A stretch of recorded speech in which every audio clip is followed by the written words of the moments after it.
The Toronto Raptors drafted OG Anunoby 23rd overall. And I got to tell you, I was very excited about the pick back then. It was a day one starter that the Raptors had. Obviously, OG had that infamous task of guarding LeBron James in the playoffs. The Raptors, year after year, had nobody to guard this type of jumbo wing creator. And finally, they had someone who could at least limit him to less efficient offense. And coming into this draft, I had this objective. The Toronto Raptors have got a hole, an OG Anunoby sized hole on their roster, and these players are not free. These players are not usually available. How do you get this switch everything defender? And I think they got it. I think they got something close to OG Anunoby. And for those people who have chosen to write off Collin Murray-Boyles as a scorer or a scorer period because he doesn't shoot threes, I think that is a very misguided way of looking at it for those people who may look at his lack of burst at the rim and immediately assume that he has to fail in the NBA. I think that's also a misunderstanding of athleticism. And so we got to talk about this guy because everything coming out of the Toronto Raptors right now, right? Matthew and Mark, there were 3,000 people in the gym. I suspect at least 4 to 6 of those people are in this chat right now. If any of you would like to call in, there is a link in the description. Use your phone. You don't have to turn your camera on if you're camera shy. If you want to turn your camera on, we're happy to hear from you. I would love to hear from you. I am actually very, very thankful because John, thank you to John, sent me 12 minutes of footage. Unfortunately for you guys and myself and John and everybody, these 12 minutes of footage are not able to be shared because they are of a video format that StreamYard refuses to accept. So I was trying to do everything to take it, convert it, couldn't do it. So I'm just going to have to tell you what I saw at the Raptors open scrimmage in the videotape. In the select bits that I got to see, Scottie getting a little bit injured, came back, not a big problem. Darko said after it wasn't a huge issue. Collin Murray-Boyles doing a lot of good work. We have the box score here as well to those people who, were there. Yeah, there was no stream of it, unfortunately. Yeah. So in this video, we're going to talk about what Collin Murray-Boyles can do, specifically what he can do for that first unit in terms of sharpening them up, because he is the type of NBA defender that you face on almost every single team. Every second team you see in the NBA has a physical defender like this, like a Lou Dort, a Herb Jones, an OG Anunoby, and these guys are very disruptive. So we'll talk about that. We'll talk about why these types of defenders are so hard, well, how they rush offensive players like Scottie Barnes, RJ Barrett, Brandon Ingram, and why it's such a cheat code to have one of these guys on your second unit right now to sharpen your first unit and effectively talk about how not only is Collin Murray-Boyles going to be a lot better, I think, immediately than a lot of people were expecting 3 months ago. We'll talk a little bit about how what he did at South Carolina can translate to the NBA. And yeah, we got a lot to talk about. So again, an open invitation to anybody who saw the game live. You just want to discuss it. Even if you didn't watch the game, you just want to call in. I'm totally cool with the call-in show today. We're going to go about 45 minutes. Let's try to be succinct and let's try to get to our points really quickly. So, Tariq, yo, Rob, we need your thoughts on that Josh trolling Scottie. I don't understand. I didn't see that. So, moving on. Okay, so here's the box score. Got it in front of me here. So in terms of total points, Brandon Ingram had 14. Scottie Barnes had 6. Emmanuel Quickley had 11. RJ Barrett had 15. Jakob Poeltl had 9. Worth noting, Scottie only took 6 shots in 12 minutes. He played the least number of minutes of any starter, partially due to the thing. Yes, he posted Scottie's air ball. Well, if Scottie doesn't want his air balls posted, then don't have air balls. Jonathan Mogbo came off the bench 4 minutes. He went for 2 points. Jacoby Walter had a dominant 12 points, but 4 turnovers. Not so great, but he was rebounding. He was active. The way the scrimmage was set up was the second unit played with the third unit as their backups. The first unit played with the fourth unit as their backups. The first unit ended up winning. And yeah, if you recall correctly, we were seeing some air balls from Ochai Agbaji last year too. So it's not that worrying. Jamal Shed didn't play a lot. Olivier Sarr. The one standout that I will say, Sandro Mamukelashvili had 16 points for the gray team and managed to get up 8 3-pointers in just 17 minutes. That was pretty cool. Grady Dick, 3 for 10, missed a lot of shots, but got to the line, was throwing his body, playing a lot in the clips that I saw was, and sorry, defending Josh Lewenberg. What universe are we in? I'm not defending Josh Lewenberg. I'm just not going to jump overboard trying to defend Scottie Barnes for airballing a shot in a scrimmage. Like, I don't care. Like, okay, first of all, to anybody who's going to use this type of performance to say, okay, well, that easily means Sandro Mamukelashvili is better than Jakob Poeltl. If that's your perspective on this, I would say you're overreacting. This is not how these scrimmages should be taken. Obviously, certain guys are going to go really hard in these scrimmages. Certain guys are not going to go very hard in these scrimmages. Maybe if you cover a team that you want a lot of people to pay attention to, maybe the smartest thing in the world is not to post your star player having an airball. But you know what? Brandon Ingram had an airball, and I had to hear about it on the panel today from Mars. Mars is like, "Do you see that airball that Brandon Ingram had?" It happens, bro. Like, I don't know if you've played basketball. Airballs happen when you're trying to adjust your form, trying to play against, trying to play like a quick game of 21. Airballs can happen. It's perfectly fine. So let's start with Collin Murray-Boyles. Everything out of Toronto Raptors training camp so far has been CMB is awesome. He's physical. He's locking up Scottie Barnes. He's going at Scottie. Scottie's going at him. This type of iron sharpens iron. I've always wanted Scottie to play against this type of defender. I think OG made Scottie so much better. I really did.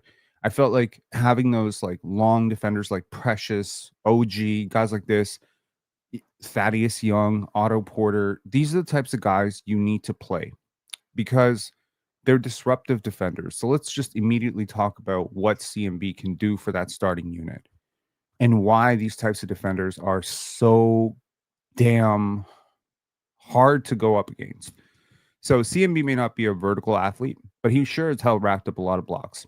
Per 100 possessions, he racked up almost as many blocks as vertical pogo sticks like Cooper Flagg and Carter Bryant last year. And those are two incredible defenders. CMB is also an incredible defender, just a very different type of defender. So I've often talked about basketball as a game of chess, of positioning, and oh my God, there's always one of these, right? Okay, cool. If he does, we are great. I'm very happy that you feel that way. I don't feel that way, but nevertheless, it's cool. He frustrated Scottie. Apparently, Scottie got attacked. Yes. So the play, which I believe Josh Lewenberg or somebody posted the play. I think it's Esfandiar Barhani posted that play. It wasn't in the footage that I got. Was that Scottie was at the 3-point line. CMB pokes it away. Scottie has to go close to the backcourt to get it. Then he drives again. And then he gets pushed for he gets called an offensive foul. He had referees there for a push off on the CMB drive. Why is CMB so frustrating? Well, in order to get a clean look, you need to get space. In order to get space, there's a lot of things you need to do. One, you can just beat your guy off the dribble. Like you could just beat him first step, right? You can beat him with an advantage, like a screen. You can beat him off a catch, right? Like a closeout, like a rush closeout.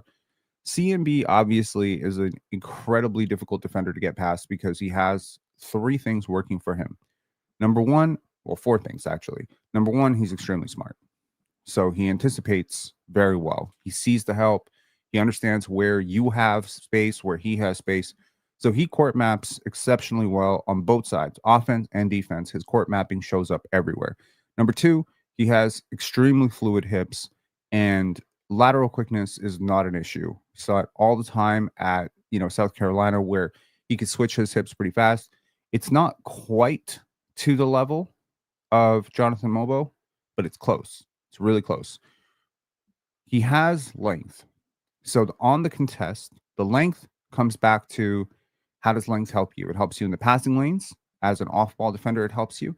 But as an on-ball defender, it helps you when you do give up too much space. How do you recover? Length is the great equalizer. You can beat Victor Wembanyama or Jonathan Isaac by a good 2.5 feet, and they can still recover in less than a second. That's the length. So while he doesn't have that freakish 7'4" length that Scottie has, his combination of strength, agility, intelligence, etc., he has just enough length, just like OG Anunoby. I think OG Anunoby had about a 7'1", 7'2" wingspan. CMB is around there too, 7'1". Yes. So Scottie had a 40-inch vert at the combine. CMB, did he have a 35-inch vert? I thought it was less. I don't think it's quite that. But nevertheless, I don't think he actually came into the combine. A lot of people that I know that covered the combine were very, very unimpressed with CMB. He seemed a little bit out of shape coming into the combine. Could have been a multitude of issues. Could have been an injury we didn't know about. Whatever. He didn't look as impressive at the combine. And I have a feeling his not looking impressive at the combine is why he didn't end up going like top 6 or something like that. So when you consider all the advantages he has, the only thing a rookie would have to do with all these advantages is get strong, right? Because obviously you can have the switchable hips, right? You can have the switchable hips. You can have a great court mapping. You have great length. And then all an NBA player has to do is just put a shoulder in you and bump you off your spot. This is physics, right? If I'm strong and you're 195 pounds dripping wet like Jacoby Walter, it really doesn't matter that you beat me to the spot. I just give you a little bit of a bump. You go 2 feet back. I go backwards. Boom. That's the shot. Scottie can't bump him, though, because CMB actually weighs every bit as much as Scottie Barnes. And I would argue might be almost as strong as Scottie Barnes. Now we're getting into the OG Anunoby thing. OG was insanely strong for his position. He was insanely long for his position. When you're long and strong for your position, really, when you add court mapping and agility and lateral quickness to it, you really do end up with like cheat code defenders. And I think that's really where you are with CMB. Whereas I do believe that at the draft, I had 3 major concerns with him. Number 1 was, will the vertical limitations, the burst, he doesn't have a lot of burst, right? And Jacoby didn't have a lot of burst either, but he has even less burst than that. Will that make him a below the rim finisher? And how does that impact his ability to score on any level? Because he doesn't have the jump shot. You certainly don't want to be drafting 0 level scorers at that level. In the top 10, you don't want to be drafting 0 level scorers in the top 10. You can talk about Draymond, you can talk about those guys all you want. You don't want to be drafting a player who cannot score in the top 10. It's just not a great value add.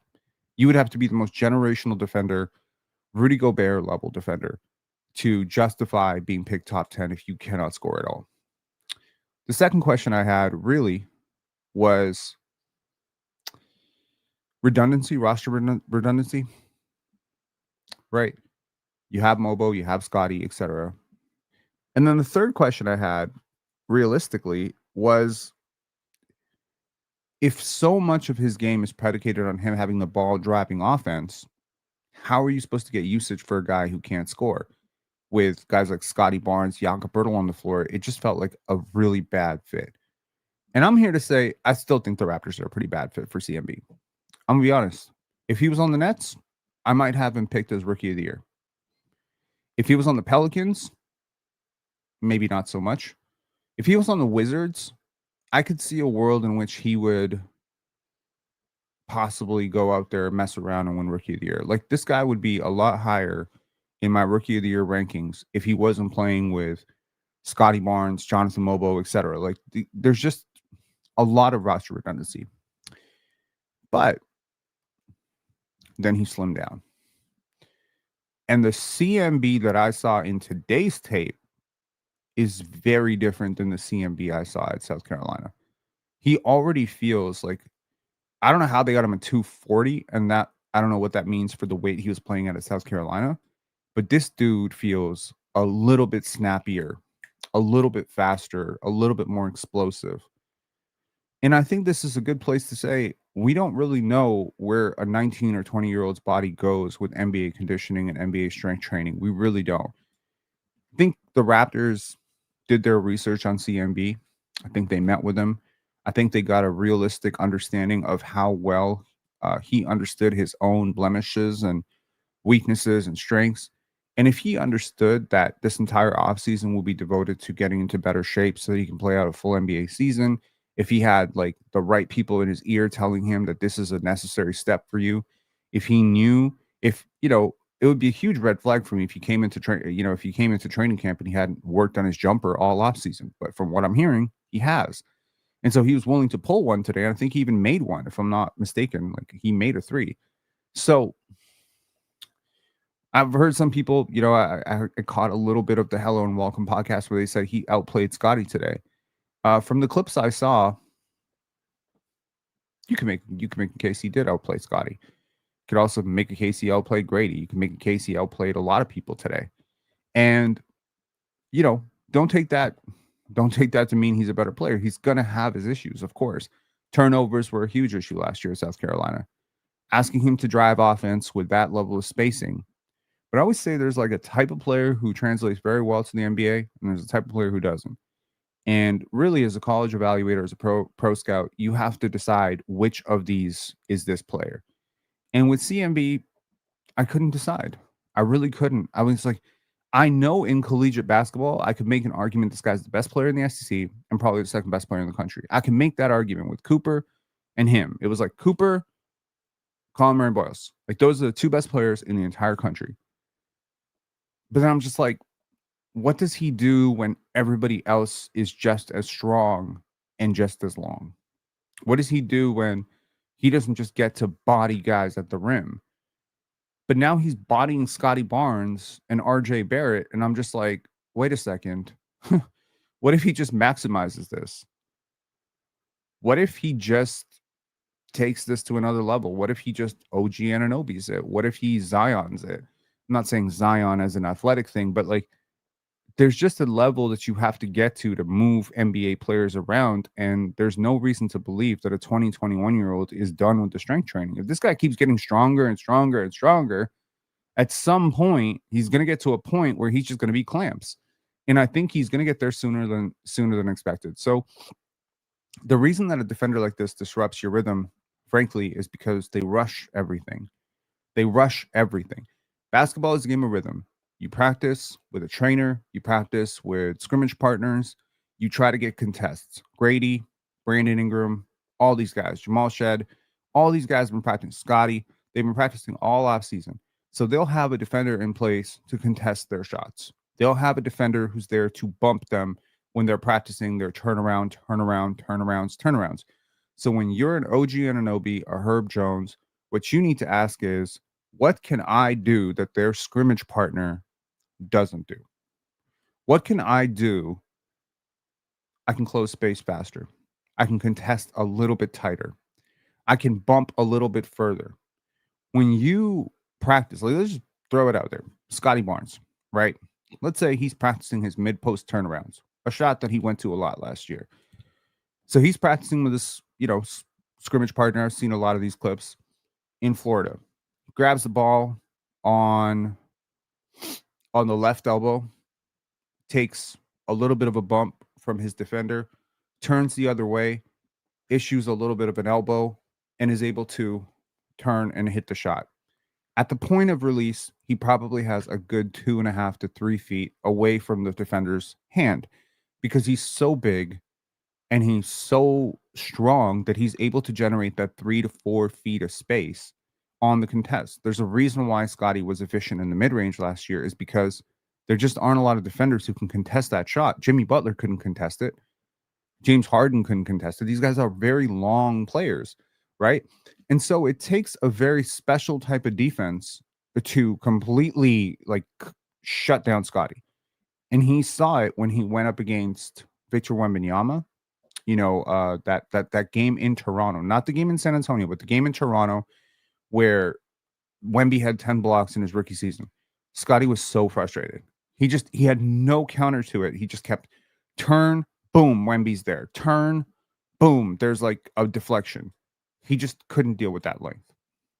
Then there was a game last year that I actually got to see. So two of the games that I've seen live and from very, very close proximity have been Scottie disaster classes. And I'm glad I watched them. He's one of my favorite players. He is my favorite player, but I'm glad I got to watch those games because I got to see like what defenders do to him that really frustrate him. And the truth is, what they do to him is what CMB is doing to him right now. They get into his body, they get into his space, they get into his handle. They start moving his offhand off. They start brushing off. They don't bump back. When he bumps, they don't move. They push him like 2-3 feet away from his comfort zone on the catch. And I've always believed that a strong second unit sharpens a stronger first unit. And I think what CMB's great value to this team, apart from his considerable on-court synergy with being a screening partner for Grady, coming off those pins, his ability to defend, to cover up for some of Grady, his ability to kind of shore up second units with Ochai and him, his ability to find Sandro Mamukelashvili. There's a chance that second unit really identifies as a bench mob. There's a really good chance that they play a lot of minutes together. Now, personally, I would hope Jacoby plays a lot of minutes with that unit at some point, but even if he doesn't, there's a lot of natural synergy and a lot of basketball thought between those 5 players. Mamu, CMB is a bit of a hub. So not OG Anunoby offensively, because OG was no hub and OG was not a great court mapper. Coming off that, like, what does Jamal Shed need? Jamal Shed's one of the fastest players in the league. What does he need? He needs a solid screen. CMB sets the most solid screens probably on the team, apart from Yak.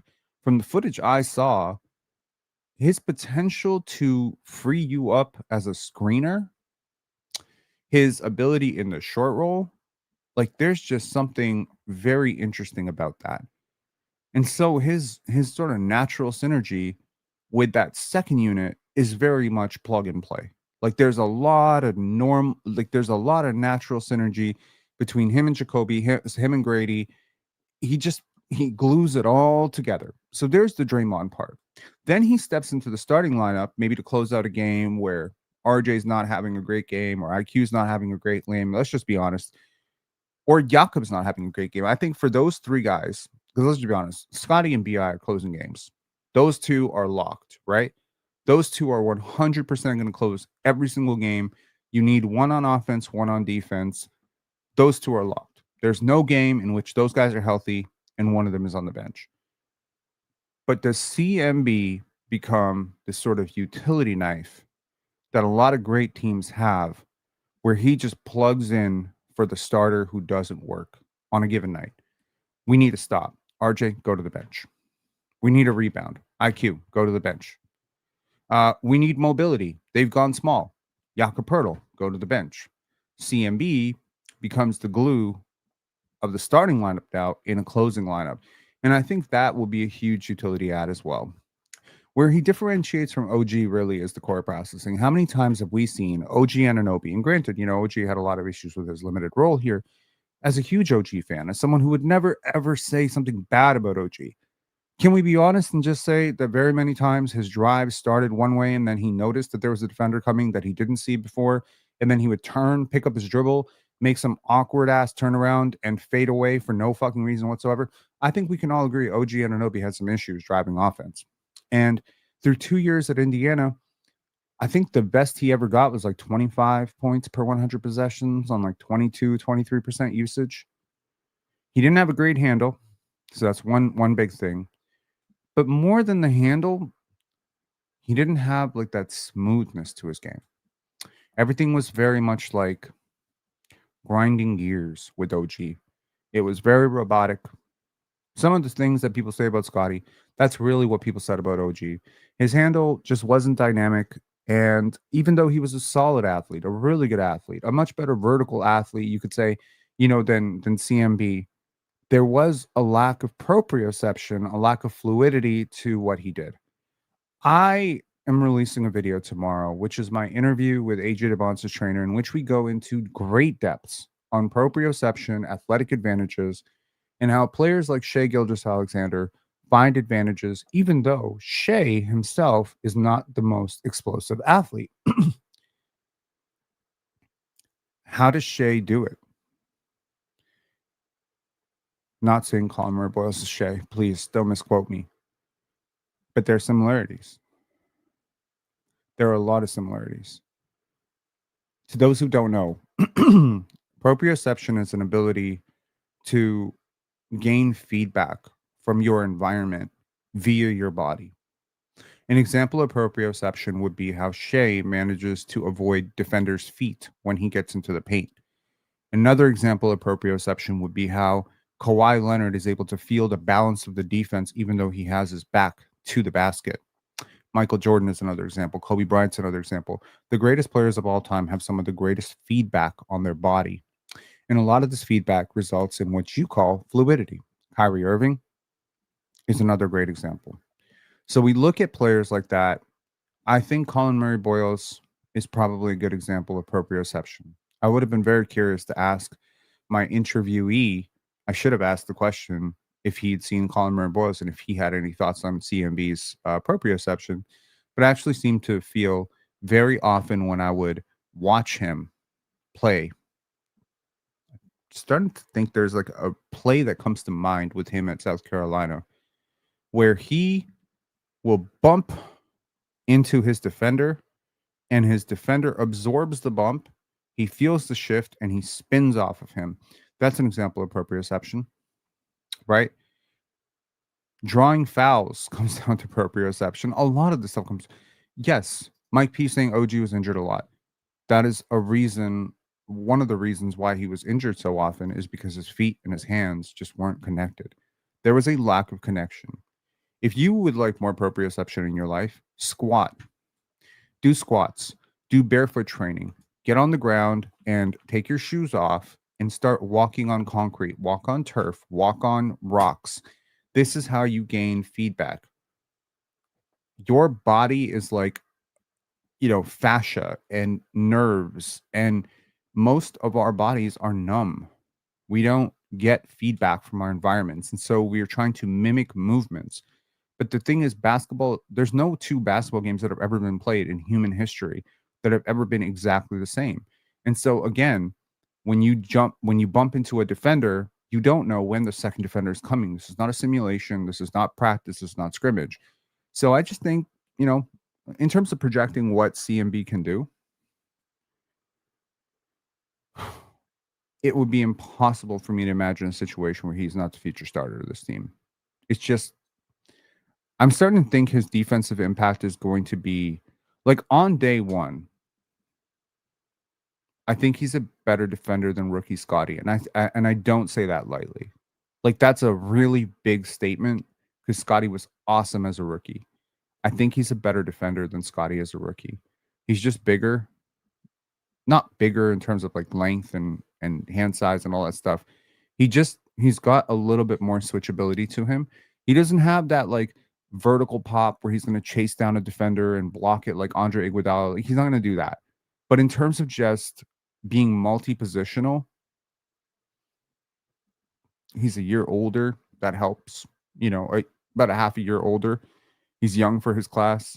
He's had like a lot of reps. He just wasn't as highly touted as Scottie, though. Like, okay, is he a better defender than? So, if I had to rank them, OG, CMB, Scottie, in terms of defenders, like it would probably be like that. OG was beastly, dude. Like he was NBA ready defender, amazing, right away, right? So, Matthew saying, Mark, I was scared I wasn't going to get in for a bit. Line was so long. Yeah, I saw some of the clips. There were close to 3,000 people there. Shout outs to all the people who showed up. That's really amazing. Who are your top three defenders on the Raptors right now? Scottie Barnes, Collin Murray-Boyles, Jakob Poeltl. Pretty easy. Wait. Hold up. It's not that easy. Because I really think Jonathan Mogbo is elite. Can I say 4? I'm gonna say Jonathan Mogbo too. I don't know if CMB is a better defender than Jonathan Mogbo. Ochai looks pretty good. There's scales. There's scales and levels to this man. Ochai is nowhere close, in my opinion, to the defender of those three guys. Jakob is so overrated. Yeah, but last I checked, my friend, defensive rebounding and just post defense is very valuable. I do agree that, yeah, Jakob Pertl as a rim defender, as a rim deterrent, has fallen off a lot. Maybe I could say, you know what, in terms of if I was building a team with the goal of just being great defensively, I would say Scottie, CMB, Mogbo, like that. 1, 2, 3. I really value versatility, man. And again, all three of these defenders are so different. Like, again, I've heard this take repeated so many times from people who maybe haven't spent a lot of time watching them, but will now see them in action. Oh, well, you have three same defenders. You really don't. With CMB and Scottie and Mogbo, you have three very different types of defenders, all of whom do a couple of things like commonalities. So commonality number one, they're very multi-positional. Each of them can guard at minimum 4 positions. That is not a statement that I make lightly, by the way, but I legitimately believe CMB can guard 2 through 5. I legitimately think Jonathan Mogbo can guard 1 through 4. And I think Scottie can guard 2 through 5. Some ones. Not all ones, but some ones, right?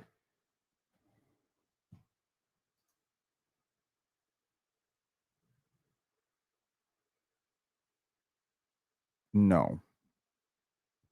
You're joking, right? Yeah, you're joking. There's no way you're serious about that. Okay. So, yeah, so in terms of like what they do, CMB is a very positionally sound defender. He fights you for the position and he beats you to your position every single time, which means if I'm an offensive player going up against these three players, let's just pretend for a second that I'm a 6'8" superstar wing like a Jason Tatum, a healthy Jason Tatum. Here's how I'm thinking about these three defenders, and I'm thinking about them very differently. For the same reason that Tamani Kamara is very different than OG Anunoby, who is very different than Dyson Daniels. Every defender, every one of these defenders have a lot of things in common, but there are things that maybe they don't do well, things that they do well. So let me just try to approach this. If I'm Jason Tatum and I am going up against, is Jason Tatum a good example? Yeah, Jason Tatum's a good example because he's a superstar who can be stopped. I would say Luka, but he's a superstar who can't be stopped, so that's just pointless. Okay, let's go with Jason Tatum.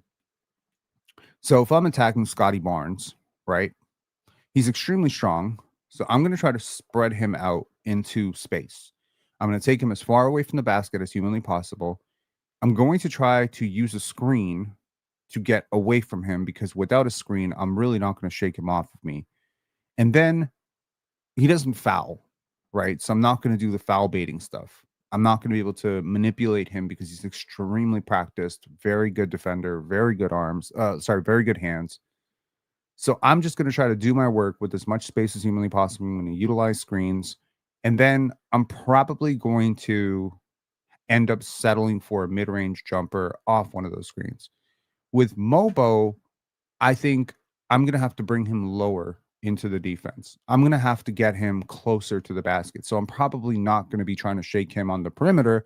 I'm actually going to get off the ball and I'm going to ask for a repost, at which point I'm going to manipulate him in the low post or the mid post and try to get right to the rim and hope that the fact that I'm a little bit taller, a little bit bigger than him can get me through him. If Mogbo ever gets to Scottie Barnes level strength, look out. Some shit you've never seen before. With CMB, it's tricky, right? Because the screen stuff's not going to work as well because his hips are just very fluid getting around that stuff. He's extremely handsy on the perimeter. So with CMB, my first thing, if I'm Jason Tatum, is probably I'm going to try and draw a foul. I'm trying to bait him. He's very aggressive. He's extremely foul prone, extremely error prone as a rookie right now. Before he figures it out, I'm probably going to try to bait him into a foul. I'm going to try to get him into a pump fake. I'm probably get off the ball, on the ball really quickly. I'm not taking him to the post because I don't think I can win advantage in the post. Like, I'm going to keep bumping this guy and he's not going to go anywhere. So with Scottie, it's probably going to be threes. With Mogbo, it's probably going to be post ups. With CMB, it's probably going to be a mid range shot, which is why CMB is so dangerous, because he forces you away from the lowest thing, right? Because you're not beating him at the basket because he doesn't give up those shots. You're not beating him on the perimeter because he doesn't die on screens, and he's really good at reading and recovering on them. So you're probably going to have to beat CMB from the mid range or the free throw line, force him into a foul. They're very different defenders. Mogbo is like not an event defender. He's not going to rack up a ton of turnovers. His goal is basically to get you into very, very inefficient zones of offense where you can't really, like, he's just trying to force you into a really tough shot. He's just shattering you. We saw it last year with Anthony Edwards. You want to talk about airballs? Scottie Barnes had an airball in scrimmage. Anthony Edwards had an airball in live action against Jonathan Mogbo. It's tough to go up against that guy, right? So Mogbo's goal is just, I want to lower your percentage as much as humanly possible. CMB's goal is, I just want to beat you to your spot and force you into an error. And Scottie's goal is probably, I want to block your shot, I want to steal the shot, or I just want to make life very annoying for you. Like, Scottie's a pest defender. I would say, I think that's a fair assessment of him. He's very pesty. He has a little bit of Lowryisms, right? He'll get under you. He'll get into your space. It may not be the right move, but he has enough length and enough strength to recover. He's just trying to make you uncomfortable. With CMB, it's similar. With Mogbo, it's similar. They all make you very uncomfortable, but they make you uncomfortable for different reasons in different ways. CMB, his low center of gravity, he's just really hard to push off his spot, man. So, yeah, like, overall, I think this is a really positive progression. You certainly want to hear that your 9th overall pick and lottery pick is impressing his teammates. And I think that it'll be just before, I would not be shocked, as I mentioned earlier, to see him closing lineups for the Raptors. It would be actually quite shocking if he isn't closing lineups for the Raptors occasionally. And the Raptors will be slow with him. They'll slow play it for him. But at this point, he is a 3-point shot away from entering that starting lineup and probably pushing for Rookie of the Year. How far is that 3-point shot? He made 0.3 per game last year. So he's really far. He's really far from hitting those threes with regularity.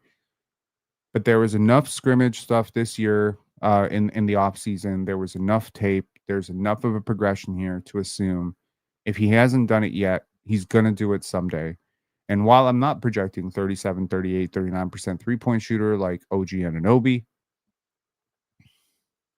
I could certainly see him getting up to like 32, 33% within the first 3 years. At some point, again, on low volume, defenses are not going to guard him. But because defenses don't guard him, it doesn't mean a lot because he's a driver. He gets to the rim. He gets to the basket. He gets low. He's able to make good reads out of the situations. He's turnover prone, which I really like for young players. Today on the panel, we had a huge, long discussion about whether or not I'm discouraged that Jeremiah Fears had 5 turnovers and shot 3 for 15. I loved that Jeremiah Fears had 5 turnovers and shot 3 for 15. It shows me confidence. And I love that in young players. I wish Scottie had more of that when he was younger. I wish he was just willing to jack up shots and take shots away from Fred and Pascal. It's a really good sign of alpha aggressive scoring. And, some of the quotes, I've made a lot of interviews. I've said a lot, in drafts. I pay attention to what people say. I pay attention to their words. I pay attention to what I think they're lying about. When CMB says they really can't stop it. I mean, of course, he was addressing a very specific question by Samson Folk where he said, tagging up Brandon Ingram, Scottie Barnes, etc. And he just smiled and he said, we're going to make them better. And there's really nothing they can do about it. It's legal. I think he really enjoys the competition. I think he enjoys challenging himself. And I think that's a really good sign. It's a really good sign. Great players like to challenge themselves. He didn't go to a stack school. He stayed home in South Carolina. Sure, he didn't look the super happiest getting drafted to the Raptors. There were quite a few prospects that I've heard of that maybe didn't want to go to the Raptors because they felt like there was no pathway to starting. And so you see that and you're just like, okay, this is a guy who's clearly not afraid of the challenge of lifting, a unit. He wasn't afraid of playing in the SEC. He wasn't afraid of playing. He didn't ask for a transfer after year one when he saw some of his better players moving off. He didn't ask for a transfer and think, oh shit, I might be on a losing team. He just pushed his game further. He was so much better as a sophomore than he was as a rookie. It's actually quite amazing. Uh, I think he's the most underrated player in this draft. I think the way people talk about him outside of Raptorland is actually pretty discouraging. Now, I know. I ran a lot of Carter Bryant propaganda, right? Had a lot to do with the shooting, man. Had a lot to do with the shooting. It's interesting, isn't it? Back to back. I had a very, very strong push for Jordan Hawkins. They went with Grady Dick. So same neighborhood, wrong door, right? Similar player, movement shooter. And I thought they needed a movement shooter. I was thinking they'll go with that one. They go with that one instead. Last year, I was really confirmed that you need that type of pest defender. You need that versatile, switch everything defender. For years now, if you follow this channel, I've asked for us to trade for Dyson Daniels before he blew up. I've asked for us to make trades for. I really didn't want us to get rid of OG, honestly. I mean, that's just the truth. And in all of my attempts, I've mocked Pascal trades to New Orleans, trying to get Herb Jones here, Toumani Camara. There's a lot of players, man, because these types of players drive so much value in terms of what we're trying to do in the NBA right now. What is the NBA going towards right now? And why does Collin Murray-Boyles fit? Too many people simplify this and say, well, more threes. So you need to draft players who shoot threes.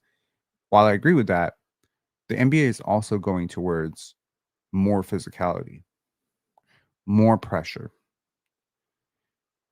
more pace, quicker decisions, more ball movement, more drives. This guy fits into everything. He fits into everything. He's the type of physical defender who creates tons of turnovers. He reads the court in fractions of a second, is able to make quick reads, is able to dribble, pass, shoot. He's super versatile. I think the Raptors, a couple of weeks ago, I think it was almost a month ago, 2 months ago. I've forgotten. I made a live and I said the Raptors are copying OKC's blueprint.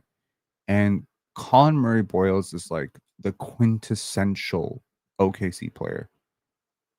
Scottie Barnes is the quintessential OKC player. You got to look at these players and just say, this is what Sam Presti has wet dreams over. Like, these are the players, right? This switch everything utility knife defender. Suddenly you're running ball screens and they generate no advantages because you switch Scottie Barnes onto CMB. Like, what? Isaac Turner saying his agent wanted him on the Suns. We talking about Kaman Malawach? The nerds and hoop analytics dudes all had CMB top 5 draft ranking. Knew when he was 9th. Bobby nailed it. I didn't have CMB top 5, and I would consider myself a nerd, but I had him 8th.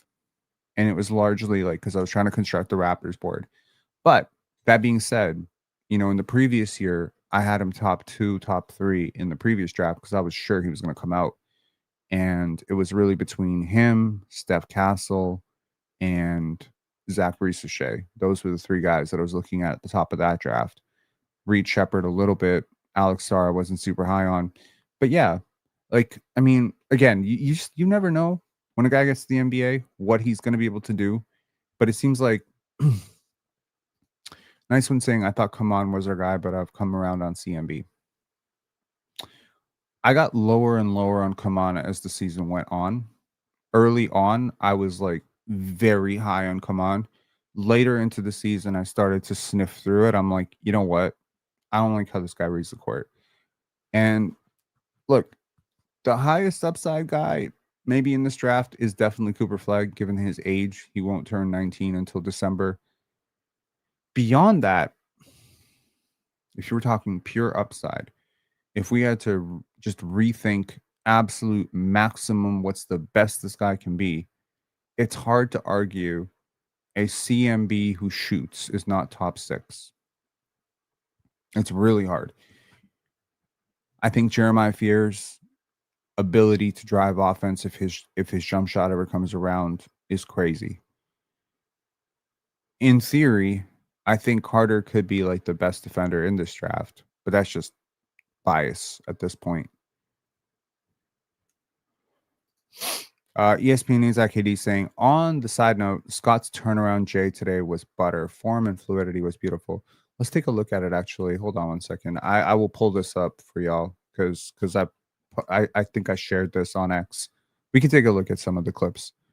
For those of you who haven't seen it, hang on one second. Pull this up. Whoop. Okay. Here we go. So here is the Grady jumper. Shout outs to Esfandiar Barhani for sharing this.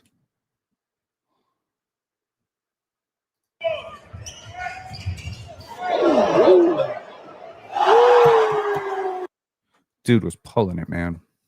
Okay. That's one. Here is the fadeaway that you're referring to.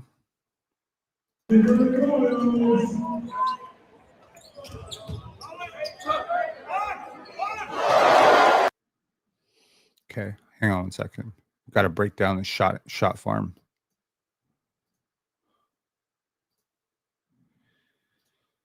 Okay. Break it down, break it down, break it down, break it down, break it down. You see what I'm saying, though? You see how much easier this is on Ochai? And Ochai is a really good defender. Just so we're clear. Ochai is a really good average. I would say above average. Average? No, he's not above average. I would say Ochai is a very good average wing defender in the NBA. Like an average starter is not better than Ochai Agbaji as a defender. So Scottie's going to give this guy work. Okay. But here, push off with the elbow. Okay. A little bit of space. Ochai. Anticipate, anticipate, anticipate, anticipate. Not enough length.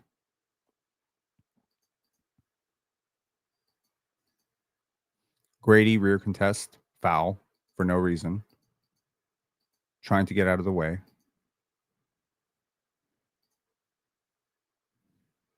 Boom. Okay. Is that replicable?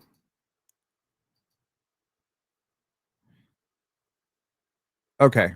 So here's my issue with Scottie's jumper. I'm gonna ether Scottie's jumper. Okay. I hate his guide hand. Like, I hate how he does this.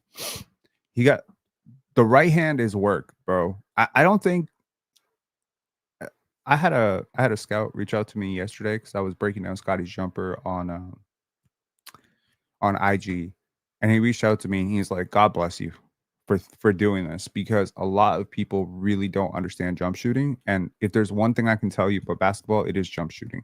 I was an 88% free throw shooter. I know a lot about shooting. And one thing I know is there's no one size fits all when it comes to jump shooting. When it comes to Scottie's jumper, the progression that this dude has taken on this jump shot is fucking nuts. To go from where he was as a rookie to where he is today, this shot is inconceivable. Like, to the point where if I blurred this out and just showed you this, okay, like, squint your eyes real fast. Squint, squint, squint. Okay, do me a favor. Squint your eyes. You don't know this is Scottie Barnes, okay? I'm slowing it down for you.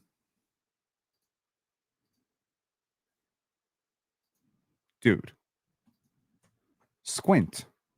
Do the squint, because the squint removes the bias. See, when you squint, you don't see, oh, that's Scottie Barnes, 0-level scorer, Sam Vecini. No, what you see is that's Scottie Barnes, and that's a fucking unstoppable shot.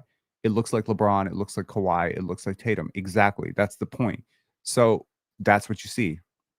You both said the exact same thing, right?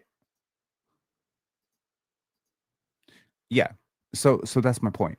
So that shot is very unstoppable, and because he has that 7'4" wingspan, is borderline unguardable. And because he also has that very cerebral court mapping, it's not a shot where you're just gonna be able to throw a double team from the blind side and he's not going to see it. If you throw a double on Scottie and now he's got pieces around him, boom, easy assist. Anybody who's taking this scrimmage as evidence that Scottie ain't it, like, you're nuts. You're not watching the right shit. But that being said, let me eviscerate his jumper anyway. The only thing, in my opinion, holding his jumper back right now, and make this small, make myself big again. The thing that's holding his jumper back right now is two very critical things, which I hope he will fix at some point over the next year. Because, again, when he walked into the NBA, I had about 12, 13 issues with his jumper. And now I only have two. So this is progress. This is big progress. The first thing, should I bring out my basketball for this? Nah. No, I shouldn't. The first thing is, when you shoot a jumper, your guide hand should be relatively straight. Relatively. It can be a little bit curved, but for the most part, I want it straight. Okay? It should not be touching the ball when you shoot. So the release should be purely on your right. So he's a right-handed shooter. And here, if you can see, this kind of claw thing that he does with his guide hand is what pushes his jumper left and right and sometimes results in like some very inconsistent shit. To me, it's workable. This is like, the only thing I care about right now is, do you release from one hand? And you can see here that even at this point, there's like extra spin being added with his guide hand. That's a problem. Now, the release happens purely from the right hand, but I think he's doing a little bit too much with his left hand. Sorry, I was supposed to pull that off. Here, you can see it. Like,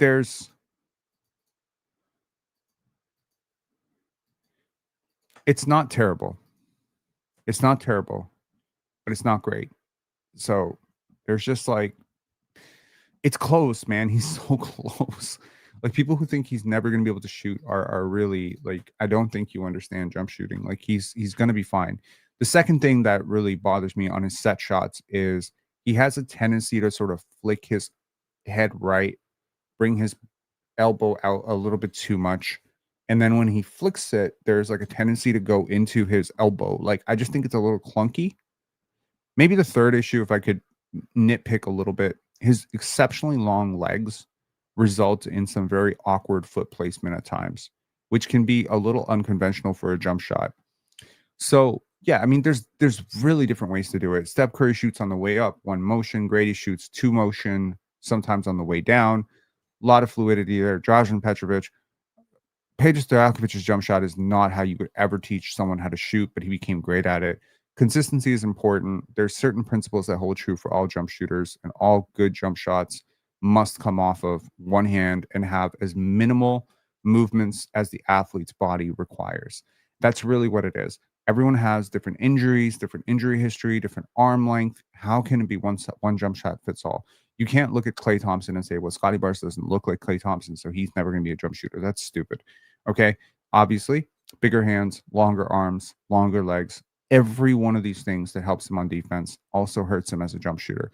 So working through all of this has been like Brian's, magnum opus. And if he turns him into the type of shooter that maybe some of us are hoping he becomes, if he ever becomes like a 40% three-point shooter who shoots like crazy volume on mid-range turnarounds, this shit is really unstoppable. So yeah, I mean, that's Raptors training day. But one player who's going to help him a lot in this pursuit, Collin Murray-Boyles. Because the only difference between Collin Murray-Boyles and Ochai Agbaji on this play, I'll tell you right now, actually. Number one, this bump does not send CMB back.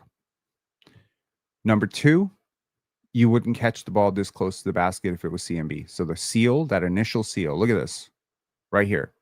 This seal, Scottie fights for position, right? IQ sees it. So I'll tell you, like right now, the gap between CMB and Ochai, you're not getting this type of seal on Ochai. You'll have to catch it further out. Number two, he might actually tip this pass away. So that's two differences right there. Number three, this kind of off arm bump doesn't send him backwards, it keeps him engaged. And number four, while I agree that he would still be able to get this shot off on CMB because it's pretty fluid, pretty, and he's a huge athlete.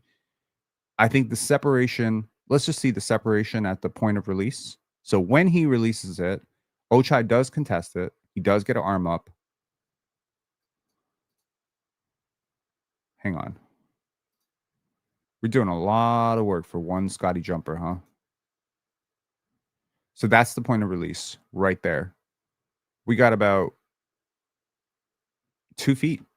I think that's fair. 2 feet. Plus Scottie has a little kick out that Vince Carter mastered, Jordan mastered, which gives a little bit more space from the defender. So let's say if it's CMB, he's probably got a foot less. But if you see the release point, if you want to just do some quick math on it, take his standing reach, the fact that he's like Grady Dick is 6'7". Scottie is jumping. His hand is about, like, we just saw Ochai block. Ochai has hops. Yes, I agree. This is the type of shot that Ochai is literally designed to stop. Okay, so just to be clear here, Ochai is getting up. So he's Ochai got about 6'11" wingspan as well. 6'10", 6'7", 6'11". Maybe I'm overstating how much closer CMB would be to this. But if you consider Grady 6'7", Scottie is already at about 8 feet, 8.5 feet with his head. That release is probably happening at about 10 feet almost. You would have to be like Chet Holmgren or Evan Mobley to stop this shot, which is really the cheat code. What's the biggest difference you're noticing between his three-point shot and mid-range? Does it seem like it's two different jumpers? It is two different jumpers. That's a really good observation of you. Yeah, I do think it's two different jumpers. I think the effort required, the strength required to shoot a three is a little bit different. He doesn't have nearly, like, there's certain jump shots that are just not designed to convert to three-point jump shots. So he has a different formation on his jump shot from three, and I applaud him for trying to do that. If DeMar DeRozan took that slingshot, midi, it's been pretty butter. If he were to take that and try to convert it into a three-point shot, it just doesn't work, right? So you have to look at this from that perspective and just say, okay, like he's going to have to find a different way to be successful on threes. Vegan grassing, Ochai was blocking BI like crazy. Yeah, and BI is a really hard player to stop. NBA defenders have been trying to figure out for 7 years how to stop Brandon Ingram. I will end this on one final thing. This is a bit Icarus-y, but I wanted to talk about this. It's not like the best note to leave alive on, but I will say this. The way the Raptors are going, there's that old saying, if you're gonna ride like thunder, if you're gonna ride like lightning, you're gonna crash like thunder. Is that the statement? Am I screwing that up? The way the Raptors are playing, this physical, aggressive, grinded out, everything we're hearing from, Raptors training camp so far has been like, it's a battle, it's a grind, and they're pushing for this. They want everybody to be this physical. The only thing I will say is, with everything happening in the WNBA right now, with all of the talk about, Achilles injuries and all that stuff that's been happening, man, be careful. I really hope the Raptors, like every day, I'm gonna pray to, some higher power that the Raptors manage to get out of every single game unscathed by injury.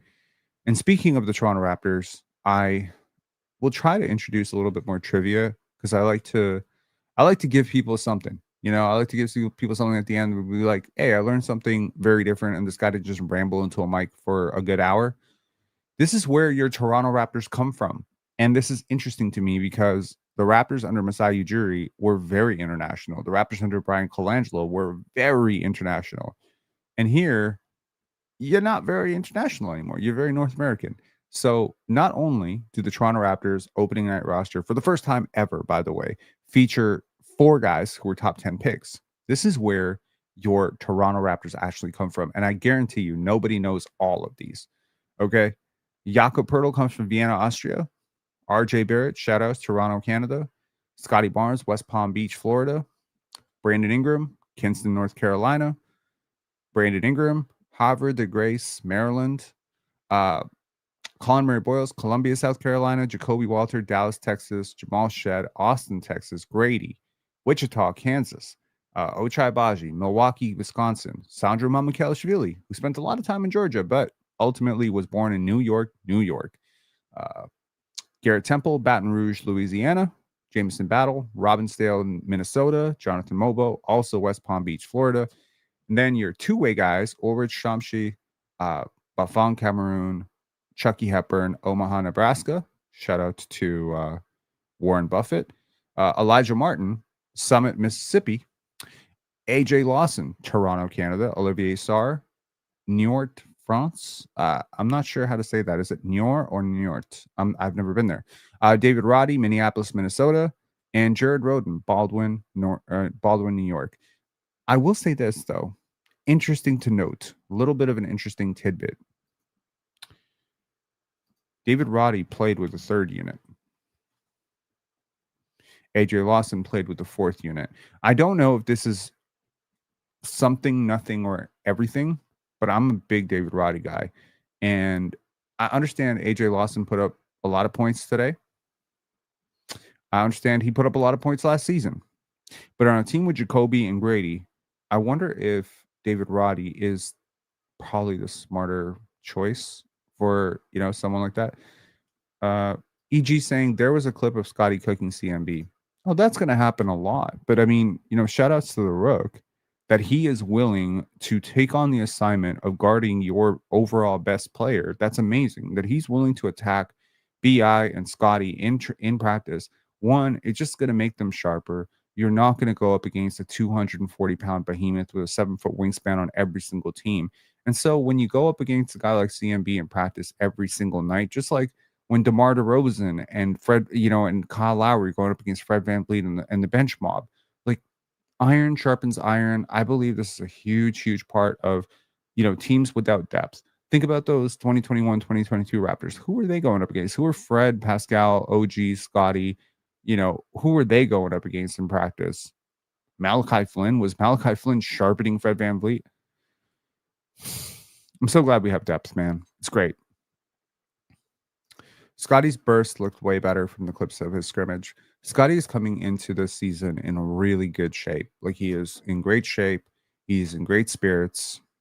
I think he's going to be really good. Also, don't know much of David Roddy. What would a 10-second pitch on the guy be? A 6'4" passable defender who can shoot and can probably bang with most power forwards, like a very tweenery player who just knows how to hoop. Yeah. Yes. Is Scottie and Ingram starting against Denver? I believe so, yes.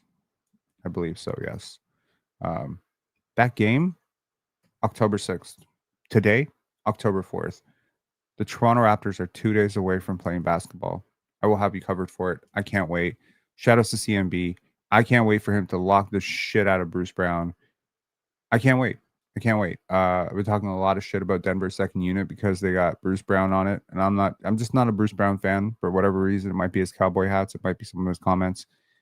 It just might be the fact that we wasted that opportunity to get him. But ESPN is KD, who clearly follows us on X, said, get that Kawhi Leonard photo up. To those of you who don't follow us on X, what are you doing? Totally different content. But every single day for the last, I want to say 35 to 40 days, 40 plus days. It's been like 43 days, 50 days. It's been a long time coming, man. Every day I've counted down to this preseason game, right? And, it was OG Anunoby, day 3. Scottie Barnes was day 4. Emmanuel Quickly was day 5. Where the hell is it?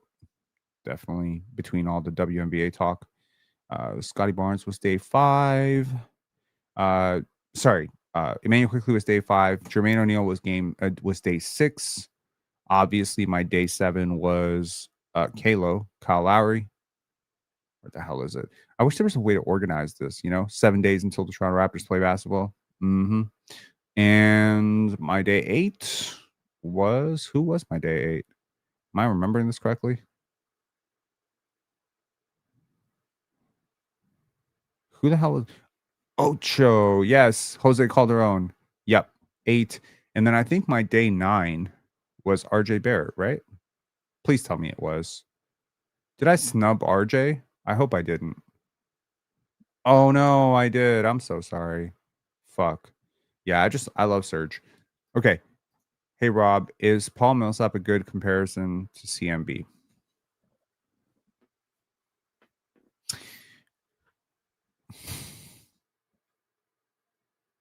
That is a very interesting comparison because you are talking about a super strong player. I don't think that's a one for one. I think he's a combination of I could see some Millsap for sure. I can definitely see some Paul Millsap in his game. I can see some Draymond in his game. Paul Millsap, OG Anunoby. Who else?